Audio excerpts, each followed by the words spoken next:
Betapa mulia kasih-Mu Yesus, jiwaku diselamatkan. Hosana ku memuji Tuhan, Hosana ku tinggikan Yesus. Hosana, Hosana, Hosana. Betapa baiknya Engkau Tuhan, kasih-Mu tiada berkesudahan. Betapa mulia kasih-Mu Yesus. Hosana, Hosana, ku tinggikan Yesus. Hosana, Hosana, Hosana, Hosana. Nama Bapa dan Putra dan Roh Kudus, amin. Selamat pagi Allah Bapa, Putra, Roh Kudus, puji syukur dan terima kasih Tuhan. Kalau pagi hari ini kami boleh berkumpul kembali bersama-sama untuk mendengarkan firman-Mu melalui Romo Yohanes Kuku. Kiranya Tuhan beracaralah di acara Zoom Bindoman pada pagi hari ini. Tuhan, Engkau adalah Allah-Ku yang luar biasa dan sangat baik. Kami boleh berada berkumpul di sini karena kebaikan Engkau. Terima kasih Tuhan untuk kesempatan pagi yang indah ini. Kuserahkan seluruh acara hanya ke dalam tangan-Mu. Kemuliaan kepada Bapa dan Putra dan Roh Kudus, seperti pada permulaan, sekarang, selalu, dan sepanjang segala abad. Amin. Untuk memasuki firman, marilah kita menyiapkan hati, bernyanyi, kusiapkan hatiku.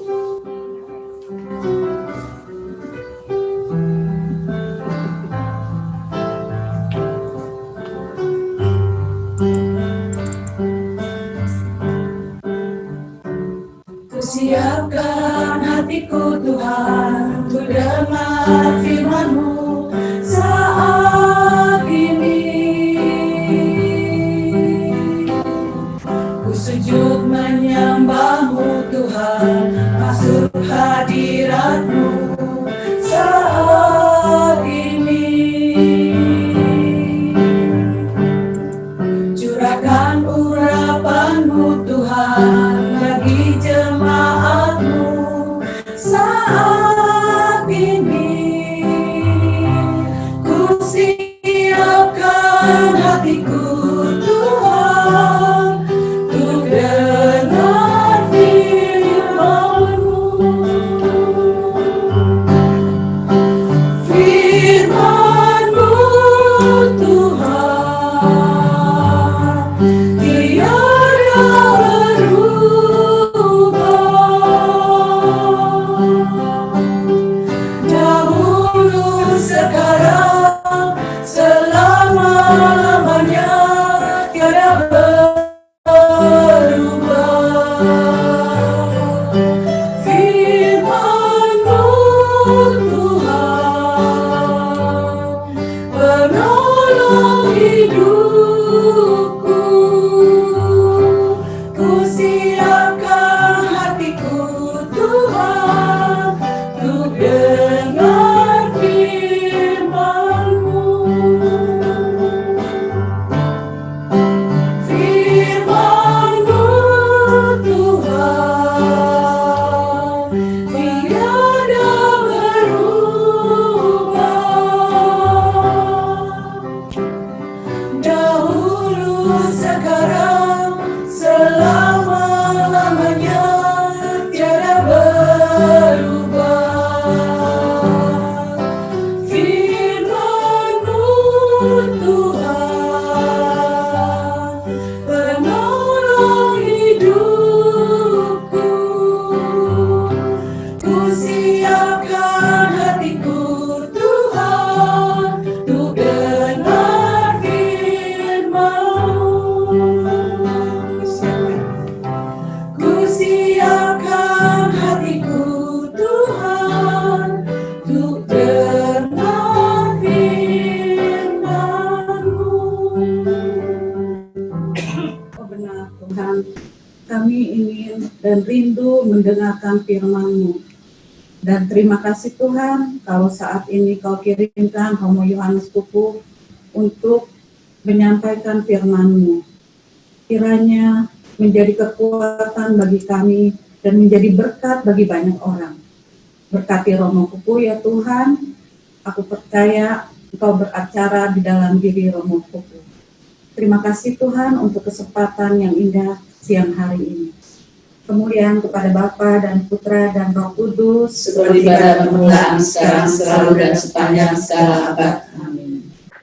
Selamat pagi semuanya. Saya harap semuanya sehat-sehat ya. Baik, Ibu Bapak, para suster, dan saudari-saudara yang terkasih. Sebelum saya mengajak Anda sekalian untuk membaca bacaan kitab suci, saya mau membuka dengan sebuah cerita singkat begini. Saya ini suka membaca. Saya suka membaca dan ada salah satu buku yang sungguh sangat saya sukai. Judulnya itu Bhisma. Jadi buku itu tipis, kecil, ya semacam novel seperti itu, tapi ditulis oleh seorang Romo Yesuit, Romo B.B. Triatmoko, katakanlah demikian namanya. BB-nya saya lupa ingat singkatannya apa. Saya pertama kali membaca buku itu tahun 2005 ketika saya kelas 2 SMA. Dan pada waktu itu saya membaca buku itu, saya sungguh sangat terkesan karena saya menangkap, kisah ini kisah pewayangan, tetapi diramu dengan sedemikian rupa, sehingga pada akhirnya pada waktu itu saya menemukan bahwa pesan dari buku itu ialah kita kerap kali berjalan jauh mencari cinta itu kemana-mana, tapi ternyata cinta itu ada di dekat kita.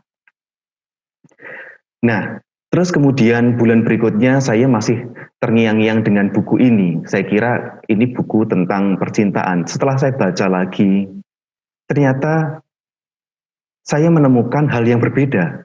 Ternyata buku ini tidak hanya ngomong soal percintaan, tetapi ini adalah sebuah refleksi kehidupan, meditasi, sharing meditasi dari penulisnya.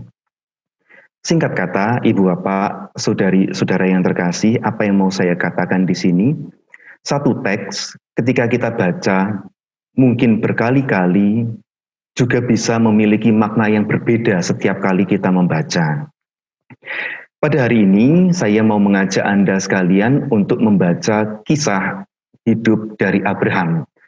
Judul yang kita ketahui untuk saat ini ialah Beriman ala Abraham. Kita mungkin sudah berkali-kali membaca kisah mengenai Abraham.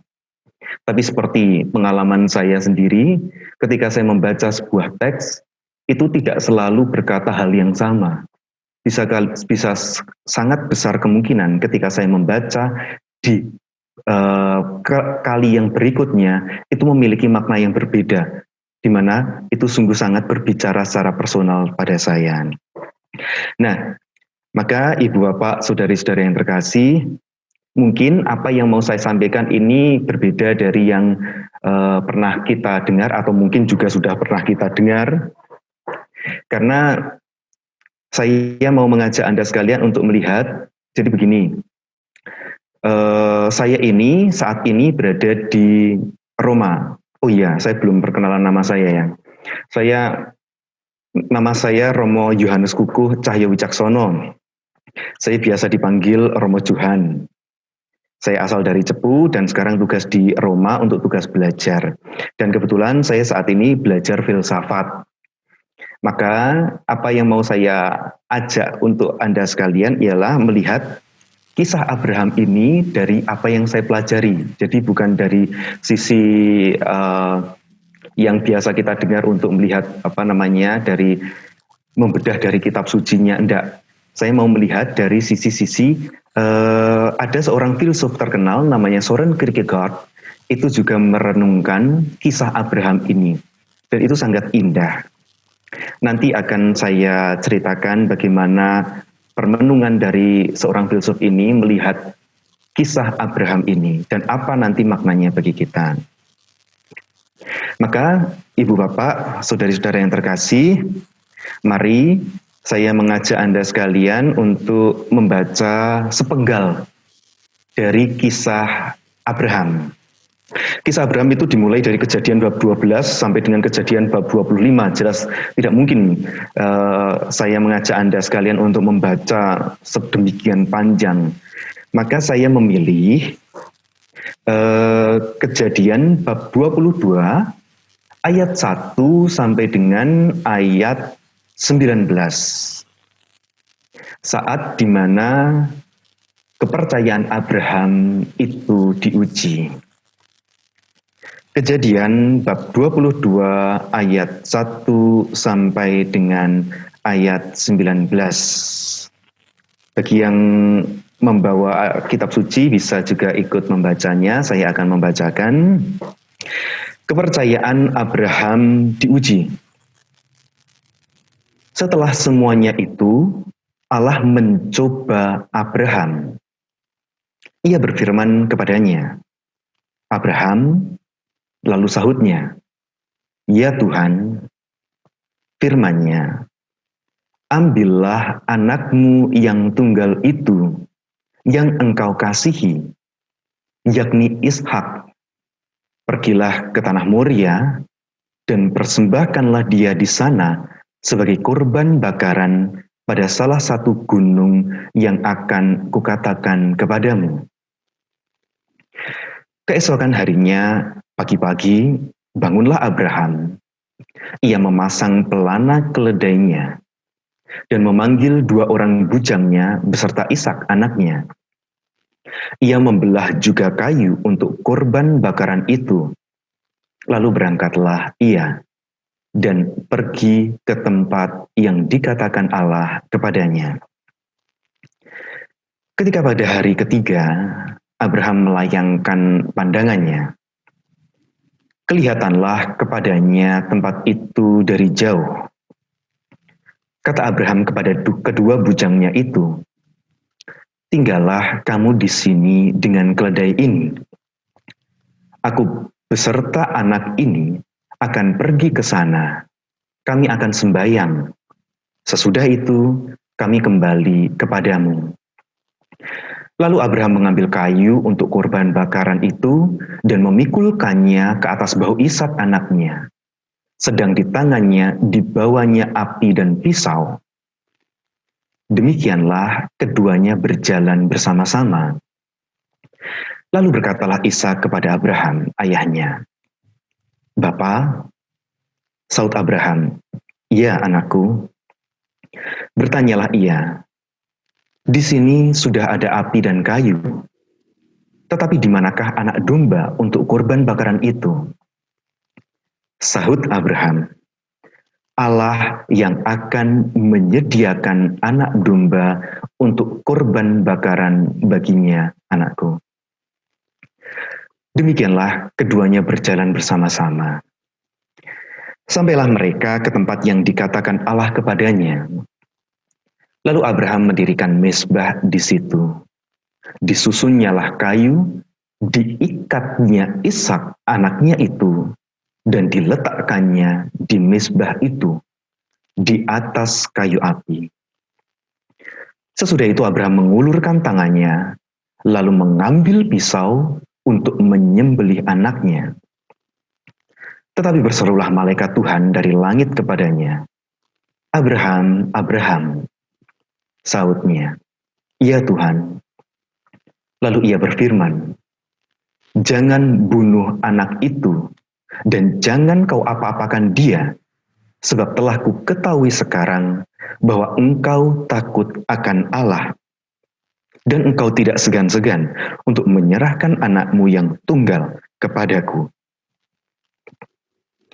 Lalu Abraham menoleh dan melihat seekor domba jantan di belakangnya, yang tanduknya tersangkut dalam belukar. Abraham mengambil domba itu, lalu mengorbankannya sebagai korban bakaran pengganti anaknya. Dan Abraham menamai tempat itu, Tuhan menyediakan. Sebab itu sampai sekarang dikatakan orang, di atas gunung Tuhan akan disediakan. Untuk kedua kalinya berserulah malaikat Tuhan dari langit kepada Abraham. Katanya, "Aku bersumpah demi diriku sendiri, demikianlah firman Tuhan. Karena engkau telah berbuat demikian, dan engkau tidak segan-segan untuk menyerahkan anakmu yang tunggal kepadaku, maka aku akan memberkati engkau berlimpah-limpah, dan membuat keturunanmu sangat banyak, seperti bintang di langit, dan seperti pasir di tepi laut. Dan keturunanmu itu akan menduduki kota-kota musuhnya. Oleh keturunanmu lah, semua bangsa di bumi akan mendapat berkat, karena engkau mendengarkan firman-Ku." Kemudian kembalilah Abraham kepada kedua bujangnya, dan mereka bersama-sama berangkat ke Beersheba. Dan Abraham tinggal di Beersheba. Demikianlah sabda Tuhan. Ibu bapak, saudari-saudara yang terkasih dalam Tuhan Yesus Kristus, bacaan yang baru saja kita dengarkan cukup panjang karena ada 18 ayat, dan kisahnya pun juga sangat menggetarkan hati, sangat membuat kita bertanya-tanya, kok bisa sampai demikian? Kok bisa Tuhan itu menyuruh Abraham untuk mengorbankan anak tunggalnya? Dan kemudian yang kedua, kok bisa-bisanya, kok tega-teganya Abraham itu juga mau membunuh anaknya? Kenapa sih kok Abraham pada waktu itu tidak ngomong ke Tuhan, "Daripada anakku yang engkau minta, biarkan aku sendiri yang menggantikan tempatnya"? Ada banyak pertanyaan yang kemudian itu juga menghantui diri kita ketika kita membaca teks ini. Apakah ini itu soal ujian Tuhan dan kemudian soal iman Abraham? Kalaupun benar, dalam arti apa? Maka ibu bapak, saudari-saudara yang terkasih, saya mau mengajak kita untuk merenungkan kisah ini karena memang judul dari pinduman kali ini ialah Beriman ala Abraham. Saya mau mengajak Anda sekalian untuk merenungkan kisah ini dengan 3 pertanyaan dasar. Yang pertama, mengapa Tuhan menyuruh Abraham mengorbankan Ishak? Padahal kita tahu bahwa Tuhan juga sudah berjanji bahwa Ia akan memberikan keturunan yang begitu banyak, menjadikan bapa segala bangsa. Mengapa Tuhan menyuruh Abraham untuk mengorbankan Ishak? Itu pertanyaan pertama. Pertanyaan kedua ialah, mengapa Abraham pada akhirnya mau dan mampu melakukannya? Itu pertanyaan yang kedua. Dan pertanyaan ketiga, lantas apa artinya kisah ini bagi kita di zaman ini? Nanti kalau setelah saya menjelaskan ini semua, mengajak kita untuk merenungkan ini, kalau masih ada waktu dan masih ada saat untuk bisa tanya jawab, ya bisa kita gunakan. Baik, saya mau mengajak Anda sekalian untuk pertama-tama merenungkan mengapa sih Tuhan menyuruh Abraham mengorbankan Ishak. Mungkin kita semua kemudian berkata bahwa ya, Tuhan mau menguji iman Abraham. Pertanyaannya, mengapa juga kok Allah merasa perlu untuk menguji iman Abraham? Padahal Abraham dalam hidupnya sudah banyak sekali ujian, bukan? Kalau kita melihat kisah Abraham dari bab Kejadian bab 12 sampai dengan 25, kisah Abraham di bab 22 ini seperti puncak dari rangkaian ujian yang diberikan oleh Tuhan. Mengapa ini puncak? Karena di bab 22 itu dibuka dengan janji Tuhan kepada Abraham bahwa Abraham akan dijanjikan makmur, sejahtera. Dan kemudian Tuhan juga menjanjikan pada bab selanjutnya, menjanjikan kepada Abraham bahwa dia akan menjadi, maksud saya dia itu ialah Abraham, akan menjadi bapa segala bangsa. Bahwa Abraham akan memiliki keturunan sebanyak debu, sebanyak bintang di langit. Dan ketika Tuhan meminta Abraham, meminta anaknya yang tunggal untuk dikorbankan, ini seperti kontradiksi, seperti aneh, ganjil, kok bisa? Katanya mau memberikan keturunan sebanyak bintang di langit, sementara sudah punya keturunan yang berasal dari darah dagingnya, kok sekarang malah diminta? Ibu bapak, saudari-saudari yang terkasih, yang menarik ialah ternyata rangkaian hidup Abraham itu hendak mengatakan kepada kita adalah rangkaian hidup beriman, di mana rangkaian hidup beriman itu adalah rangkaian ujian-ujian yang diberikan oleh Tuhan. Dan ujian pertama yang diberikan Tuhan kepada Abraham itu ialah meninggalkan Ur Kasdim untuk pergi ke tanah terjanji, ke tanah Kanaan pada waktu itu. Dan ibu bapak saudara yang terkasih, di Kejadian bab 12 itu juga dikatakan usia Abraham ketika harus meninggalkan Ur Kasdim itu usia di atas 70 tahun. Bayangkan itu. Ketika dia harus meninggalkan, merantau, katakanlah demikian, di usia 76 tahun. Mungkin 76 tahun itu bisa jadi relatif dalam arti bisa dikatakan tua atau muda. Saya ingat betul ketika saya tahun pertama ada di Roma itu bertemu dengan seorang Romo, namanya Romo Vernaschi, Romo Italia. Pada waktu itu kami biasa kalau di kolegio kami ini kan ada lift ya, sehingga kemudian kalau naik ke lantai atas itu pakai lift. Pada waktu itu Romo Vernaschi itu ketinggalan lift dan kemudian itu mengejar, tunggu dulu, saya mau ikut.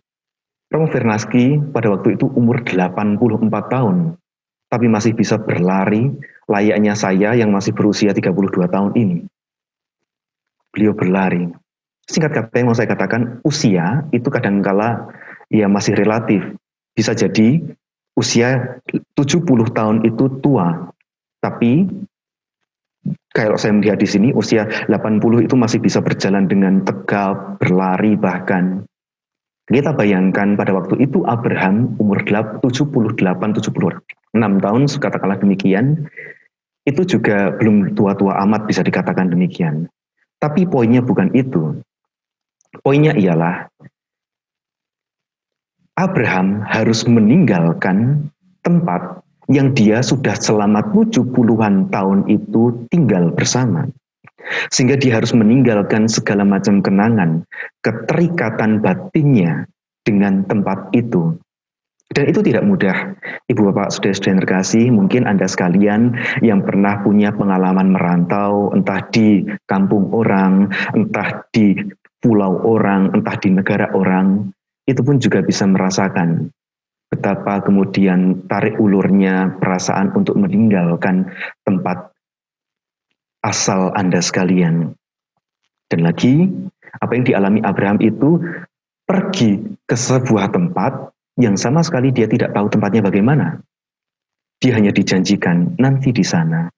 Dan disinilah ujian pertama Abraham itu dimulai. Abraham meninggalkan tempat yang dia cintai atas janji Tuhan. Tidak hanya itu, ujian itu juga datang bahwa ketika dikatakan Tuhan mengatakan bahwa ya kamu nanti akan mendapatkan sebuah tanah yang sangat luas, kamu akan makmur sejahtera. Tapi pada akhirnya kita juga melihat di bab sebelum ini, bab sebelum 22 ini, kita melihat bagaimana Abraham itu juga pergi ke Mesir bersama Sarai. Dan pada waktu itu pun bahkan Abraham berkata kepada Sarai, nanti kalau kamu ketemu dengan orang-orang, katakanlah kamu ini saudaraku. Karena Abraham sadar diri kalau istrinya ini cantik. Bayangkan, di usia sekian, istrinya masih cantik. Berarti masih kelihatan muda sebenarnya di usia-usia pada waktu itu. Dan mungkin juga memang inner beauty-nya memang sangat cantik pada waktu itu Sarai. Sehingga diminta Abraham untuk mengatakan demikian. Dan apakah Abraham itu kemudian berbohong? Sama sekali tidak. Sarai memang saudara Abraham. Karena Sarai ini masih satu ayah, cuman beda ibu. Dan tolong untuk dipahami konteks pada waktu itu, hal ini menjadi hal yang biasa, sehingga jangan dilihat dengan konteks sekarang, loh kok seperti ini, menikah dengan yang seperti ini dan lain sebagainya. Yang mau dikatakan dalam kitab suci ini poin pentingnya ialah bahwa Abraham pada waktu itu tidak menipu, Abraham tidak berbuat dosa. Karena itulah Abraham juga benar di hadapan Allah, dan pada waktu itu dia juga berhasil melewati ujian ini dengan baik. Tidak hanya itu, ujian kemudian juga datang ketika Abraham sudah dijanjikan oleh Tuhan bahwa dia akan memiliki keturunan dari Sarai. Tapi ternyata Abraham pun masih mendengarkan saran dari Sarai untuk cobalah kamu untuk menghampiri Hagar supaya Hagar nanti mendapatkan anak yang kemudian nanti saya itu menjadi anak saya. Dan kemudian Abraham pun mengikuti saran Sarai, saran Sarah pada waktu itu. Padahal Tuhan sudah berjanji demikian. Ada kalanya pada waktu itu kemudian kita melihat rangkaian kisah hidup Abraham itu adalah rangkaian hidup beriman, di mana di dalamnya diisi dengan aneka macam ujian-ujian dari Tuhan. Dan kemudian puncaknya ialah kepercayaan Abraham diuji ketika dia diminta untuk mengorbankan Ishak. Abraham tidak gagal seperti sebelumnya, di mana dia kemudian seakan-akan tidak percaya pada janji Tuhan bahwa dia akan memiliki anak dari Sarai, karena dia pada akhirnya juga mendengarkan saran Sarai untuk juga mengambil Hagar sebagai istrinya. Dan pada waktu itu kemudian di saat inilah, di saat ketika Abraham diminta untuk mengorbankan Ishak, dia pun pada akhirnya menjalankan itu. Ibu bapak, saudari-saudara yang terkasih, pada akhirnya kita kembali lagi pada pertanyaan mengapa Tuhan itu menguji iman Abraham. Sebenarnya apa sih arti dari kisah ini?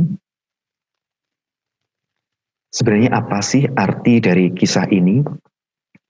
Ibu bapak saudara-saudara yang terkasih, kisah dari mengapa Abraham imannya diuji. Karena pada akhirnya ibu bapak saudari-saudari yang terkasih, kita baru lulus itu kalau kita selesai menghadapi ujian. Kita baru bisa naik kelas kalau kita sudah melewati ujian. Dan demikianlah juga hidup beriman. Hidup beriman juga sama. Hidup beriman adalah seri kita melewati ujian-ujian yang diberikan oleh Tuhan. Dan hanya mereka yang telah melewatinya dengan iman yang akan menjadi dewasa.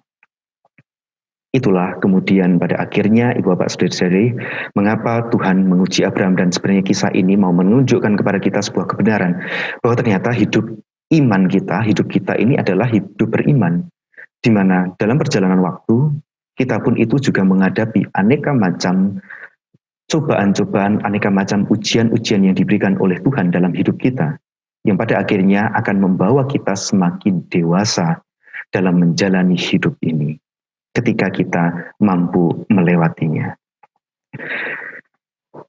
Kita masuk pada pertanyaan kedua. Lantas, apa yang membuat Abraham itu mampu untuk melakukan ini semua? Mengapa sih Abraham mau melakukan ini semua? Apakah mungkin kita kemudian mengatakan seperti yang dikatakan Abraham takut akan Tuhan? Abraham itu mencintai Tuhan. Kalau kemudian seperti ini, jawabannya lantas, kalau Abraham cinta akan Tuhan, apakah itu kemudian lantas membuatnya tidak mencintai Ishak anaknya dengan mengorbankan anaknya, bahkan dia sendiri yang nantinya itu membunuh anaknya? Apakah demikian? Sebenarnya apa sih arti dari tindakan Abraham ini? Ibu bapak saudari-saudara yang terkasih, ada seorang filsuf yang tadi sudah saya katakan, dia sungguh sangat indah dalam memaknai kisah ini, namanya Søren Kierkegaard. Dia seorang berkebangsaan Denmark.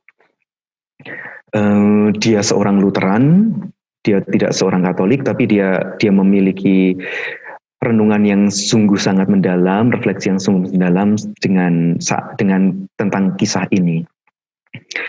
Dan menurut Søren Kierkegaard, apa sih yang membuat Abraham pada akhirnya setelah melakukan ini semua justru malah dibenarkan oleh Allah dan kemudian diangkat menjadi bapa kaum beriman dari sekalian bangsa?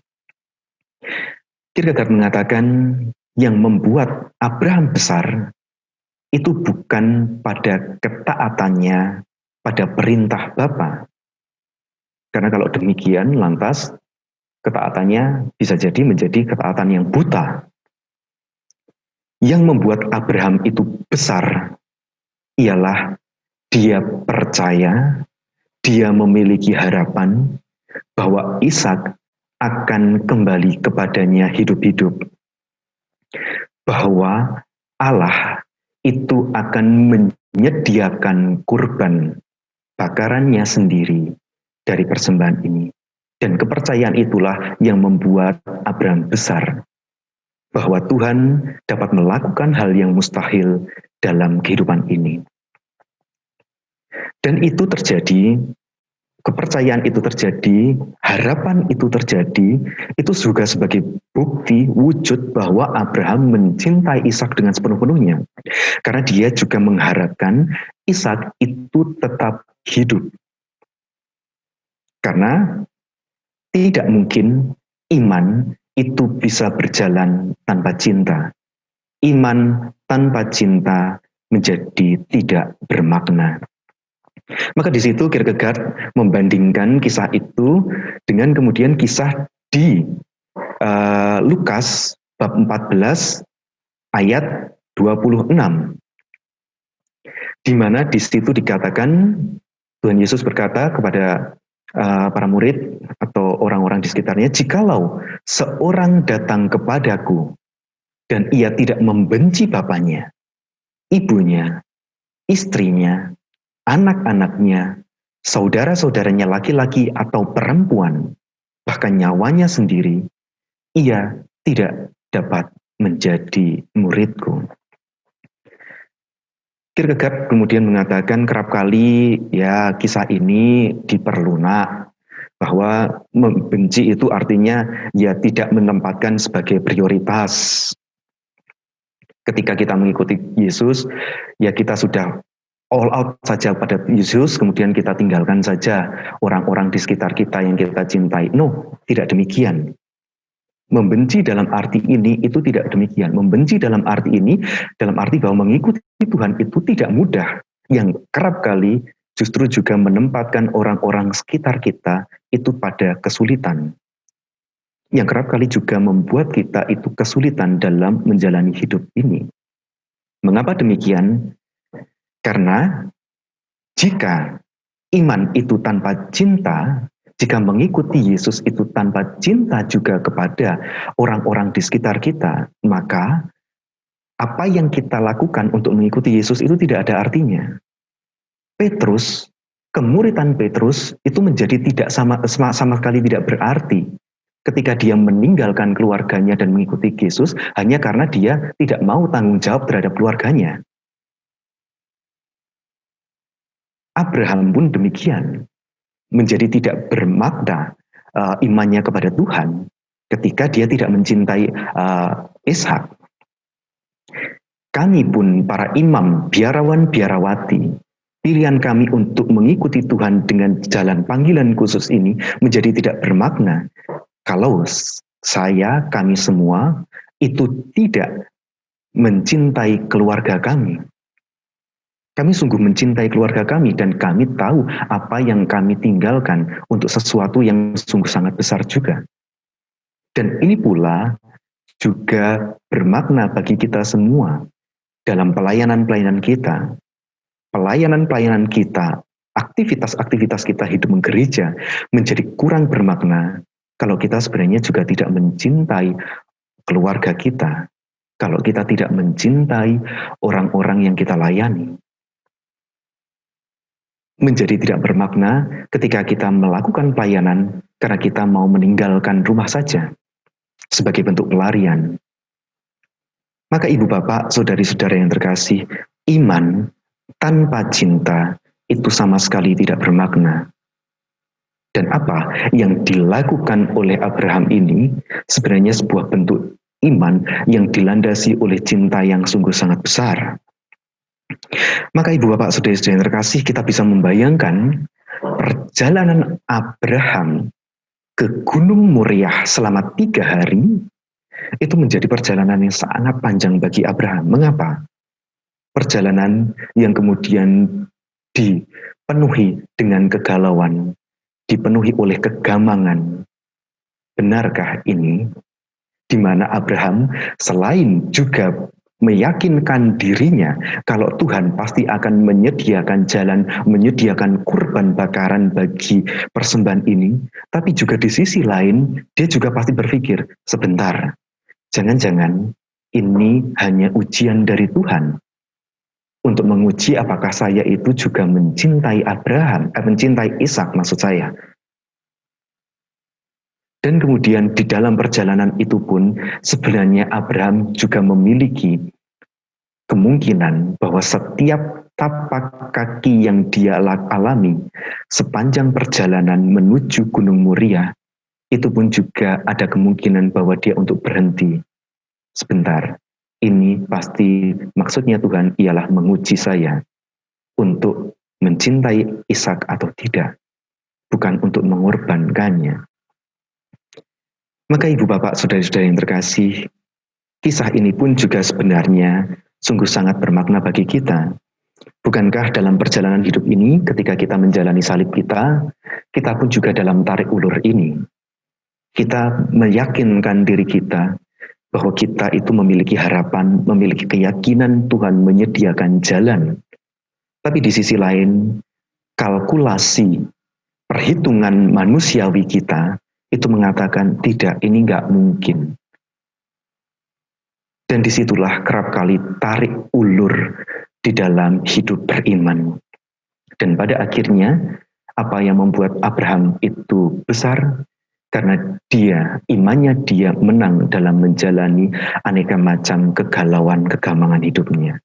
Dan sama ibu bapak, saudari-saudara yang terkasih, dalam perjalanan hidup ini pun, kita pun juga sama, menjalani hal yang sama, menjalani rangkaian seri ujian-ujian yang diberikan oleh Tuhan, dan kita menjalaninya pun dengan iman, tapi di tengah-tengahnya pun, kita pun juga kerap kali bisa jadi jatuh bangun, bisa jadi juga kemudian dihantui oleh juga aneka macam ketidakpercayaan akan iman yang sudah kita tegaskan dalam perjalanan ini.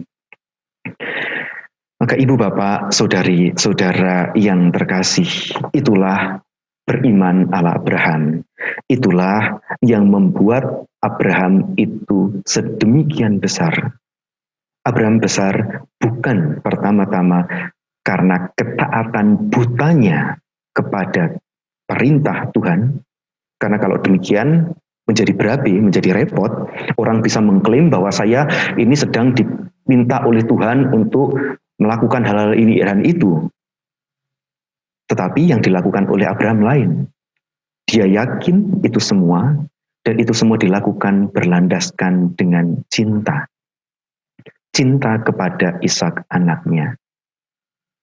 Ibu bapak, saudari-saudara yang terkasih, lantas apa artinya kisah Abraham ini bagi kita di zaman ini? Ibu bapak, saudara-saudara yang terkasih, saat ini kita menjalani sebuah pandemi yang sangat mengerikan, yang sangat menantang, yang sangat menguji iman kita, menguji harapan-harapan kita dengan sangat dalam.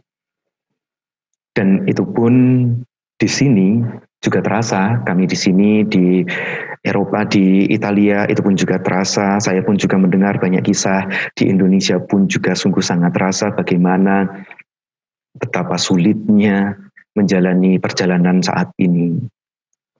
Namun ibu bapak, saudari-saudari yang terkasih, kisah dari Abraham ini juga menantang bagi kita. Apakah kita berani menjalani masa ini dengan iman seperti Abraham.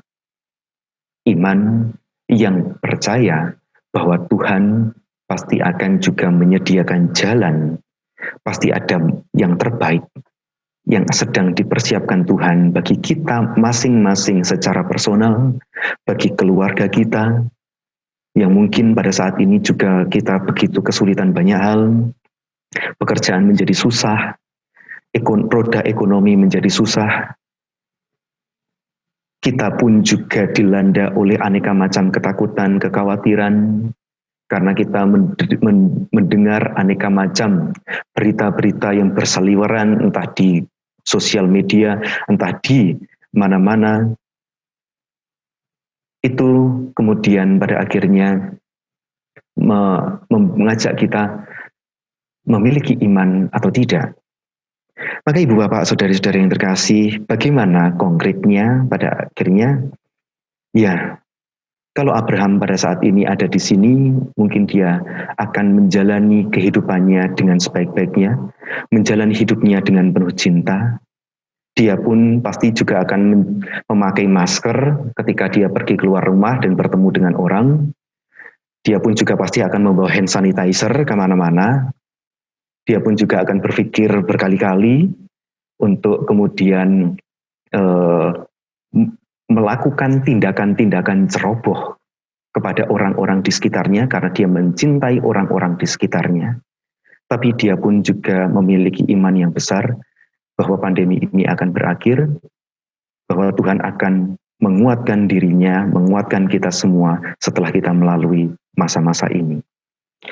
Maka Ibu Bapak Saudara-saudari yang terkasih, ini yang bisa saya sampaikan. Jika memang masih ada waktu dan mungkin ada pertanyaan, silahkan. Tapi kalau mungkin sudah selesai, ya demikian. Saya kembalikan kepada moderator. Silahkan. Terima kasih, Romo. Bagi Sama-sama. Bapak Ibu yang mau mungkin ada pertanyaan, silakan. 3 pertanyaan ya. Ini sudah ada 1 pertanyaan. Oh iya.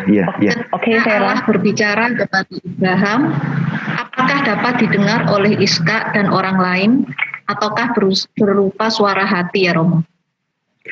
Oke, dan ini terima kasih atas pertanyaannya. Ini juga yang direnungkan oleh Soren Kierkegaard. Saya sengaja tidak masuk ke situ tadi karena nanti takutnya terlalu lama dan ada banyak istilah teknis. Tapi singkatnya begini, suara Allah yang didengar oleh Abraham itu personal, hanya kepada Abraham. Dan Abraham tidak mengatakannya. Tidak mengatakan perintah ini juga kepada Sarai, kepada Eleazar, dan kepada orang lain. Karena perintah ini adalah personal, melalui suara hatinya. Karena itulah mungkin banyak kemudian itu dikatakan bagaimana mungkin tindakan Ishak ini sangat sekali tidak bermoral karena dia membunuh anaknya, mengorbankan anaknya. Dan kemudian pada akhirnya Kierkegaard menjawab bahwa ya ini adalah perintah personal dari Allah kepada Abraham. Dan hanya Abraham yang boleh menjalani ini, tidak kepada orang lain. Maka kalau kemudian ada orang lain mengatakan, saya juga mendapatkan perintah seperti Abraham untuk membunuh, untuk menyingkirkan orang lain semacam ini dan lain sebagainya, itu omong kosong. Karena perintah Tuhan itu selalu personal melalui hati nurani kita dalam kasus ini. Itu yang bisa saya sampaikan.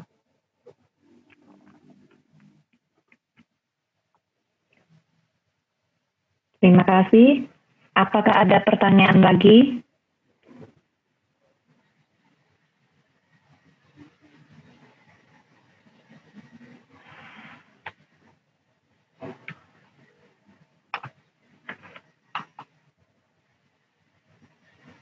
Semoga jelas ya.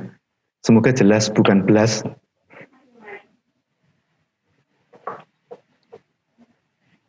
Kita tunggu sebentar, Romo. Mungkin ada yang mau bertanya.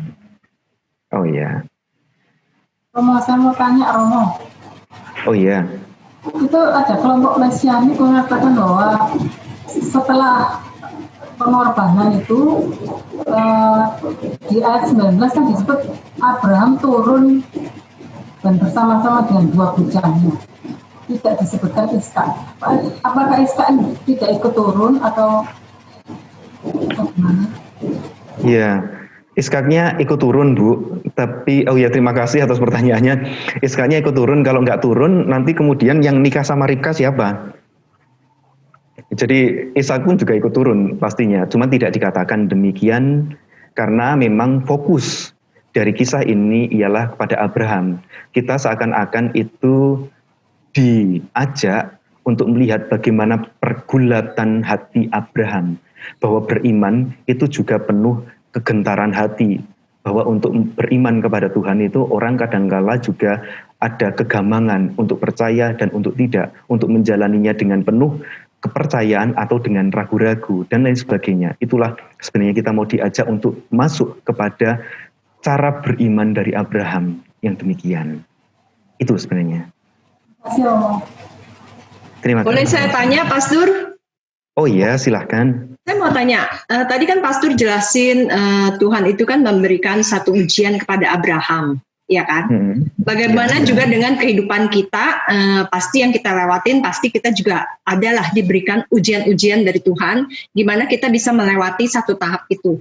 Apakah setelah kita melewati tahap satu, terus Tuhan memberikan tahap yang kedua atau tahap yang selanjutnya supaya kita menjadi satu emas yang kuat seperti di tempat baja gitu.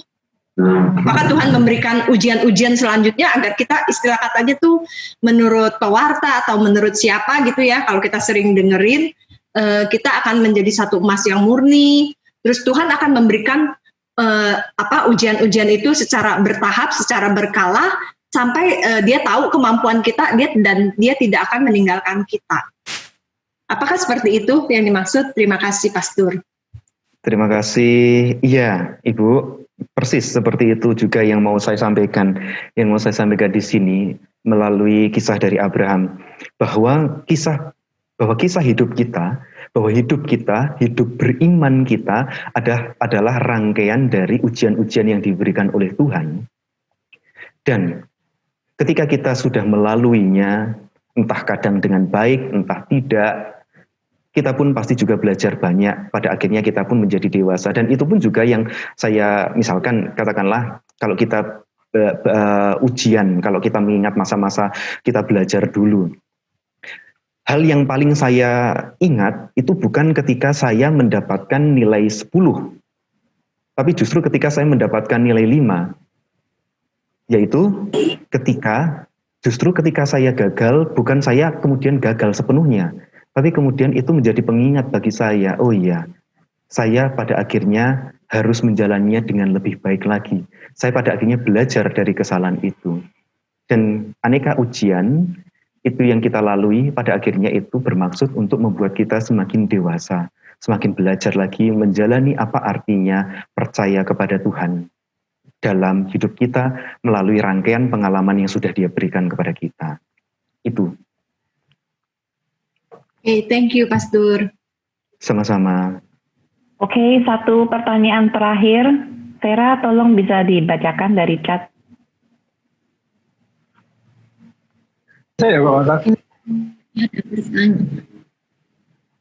Ada yang mau bertanya langsung ya? Atau saya bacakan ini ya? Tolong dibacakan dari chat dulu. Bila kita ada kebutuhan mendesak, Romo, kita berdoa, tapi apakah permohonan kita ini berkenan dengan Allah atau tidak? Bagaimana caranya kita beriman? Atau bagaimana kita membedakan apakah suatu penderitaan ini ujian dari Tuhan atau karena kesalahan kita sendiri? Oke. Baik, terima kasih atas pertanyaannya. Intinya berarti bagaimana kita membedakan bahwa ini itu kehendak Tuhan atau tidak, atau ini kesalahan kita sendiri atau tidak. Begini, seperti yang tadi, iman itu hanya mungkin terjadi kalau ada juga cinta di sana. Pertama itu yang menjadi tolak ukur. Lantas ketika itu semua itu kita jalani dengan penuh cinta, ya kita itu pada akhirnya sedang berada dalam perjalanan beriman. Singkat kata begini, ketika kita mengalami penderitaan dan kemudian ini itu ajaan untuk kita juga untuk melihat sebenarnya maksud Allah melalui ini itu apa. Pun melalui kesalahan, Abraham pun juga melalui kesalahan, melakukan sebuah kesalahan ketika dia bisa dikatakan demikian dalam arti tertentu, ketika dia kemudian sudah dijanjikan oleh Tuhan akan mendapatkan anak dari Sarai, tapi kemudian dia lebih memilih mendengarkan Sarai untuk mendapatkan anak dari Hagar, itu bisa dikatakan juga sebuah kesalahan. Tapi pada akhirnya dia pun juga belajar dari sana. Belajar dari sana bahwa ya, Tuhan ternyata orang yang setia, orang yang tak pernah ingkar janji akan janjinya. Dia pun selalu menyediakan aneka jalan, walaupun mungkin itu semua mustahil. Maka dari kacamata iman, mungkin penderitaan pun yang mungkin terjadi karena kesalahan kita, itu pun ajakan bagi kita untuk semakin menjadi baik lagi, untuk bertobat dalam kacamata iman. Tapi tidak bisa dibalik logikanya bahwa kita melakukan kesalahan, terus kemudian dengan tujuan kita sendiri, dengan maksud kita sendiri, dan kita kemudian menamai bahwa, oh ini ujian dari Tuhan. Tidak, kita memasukkan diri dalam pencobaan, karena kita tidak mencintai kehidupan kita di situ. Kita sengaja membuat diri kita jatuh pada pencobaan. Di situ mungkin bisa dibedakan ya. Saya harap jelas jawaban saya, tidak gerambiang malah.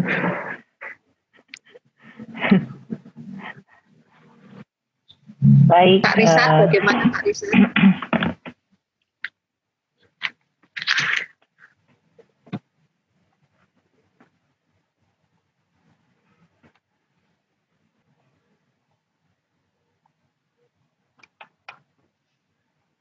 Baik, saya kira sudah cukup pertanyaannya.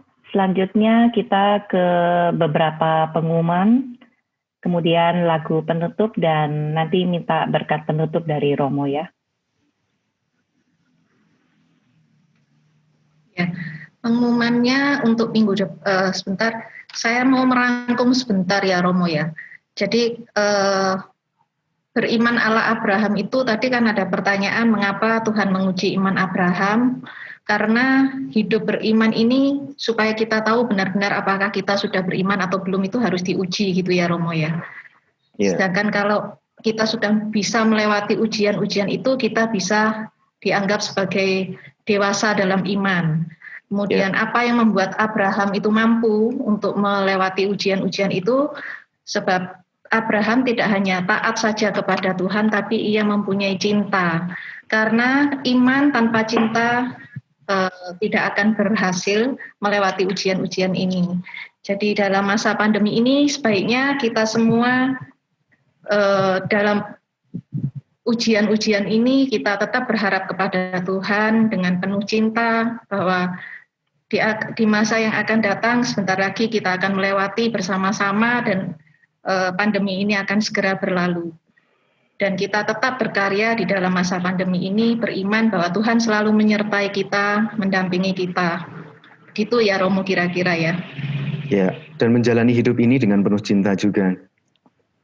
Dan menjalani hidup ini dengan penuh cinta, gitu ya Romo ya. Terima kasih Romo atas firman-Nya hari ini. Semoga menjadi berkat bagi kita semua dan tetap bersemangat untuk terus menjalani hidup ini dengan cinta. Pengumuman untuk Selasa depan, kita kembali Bindo Mansum jam 10 pagi bersama dengan Romo Lulus dengan tema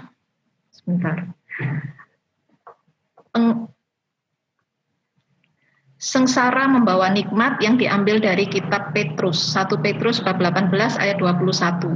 Kemudian pengumuman yang kedua, besok hari Kamis kita akan bersama-sama mengikuti Zoom KADV, kursus Alkitab De Verbum Bunda Kudus bersama dengan Pak Agus dengan tema pengantar umum Kitab Nabi-Nabi dan Karisma Kenabian. Demikian pengumumannya, semoga semua besok bisa ikut Zoom TV dan juga Selasa depan kita bertemu kembali di dalam Bindoman kembali jam 10 pagi seperti biasanya. Untuk umat yang terkasih yang merasa terbeban akan pelayanan kita di dalam Bunda Kudus, silakan memberikan persembahan kasih melalui BCA atas nama Ciu Aida Indrawati atau Agnes Rosalia nomor 088544 Terima kasih, sekian pengumumannya. Mari kita lanjutkan dengan pujian penutup dan doa penutup. Lalu nanti terakhir minta berkat dari Romo ya Romo. Iya, baik. Makasih. Silakan Cik Lili. Terima kasih.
Sungguh kami bersyukur Tuhan kalau pada siang hari ini kami boleh menyelesaikan acara Zoom Bindoman. Kiranya Tuhan Engkau senantiasa menyertai Romo Yohanes Kuku, berkati pelayanannya, berkati kesehatannya, berkati semuanya Tuhan. Dan kalau sebentar kami akan menyelesaikan Zoom ini, kiranya Engkau menyertai kami, setiap kami, dan mendapat rema apa yang Romo Yohanes Kuku berikan, dan memberkati sisa sepanjang hari ini. Kemuliaan kepada Bapa dan Putra dan Roh Kudus, seperti pada permulaan, sekarang, selalu, dan sepanjang segala abad. Amin. Silakan Romo. Tuhan bersamamu. Dan bersama rohmu.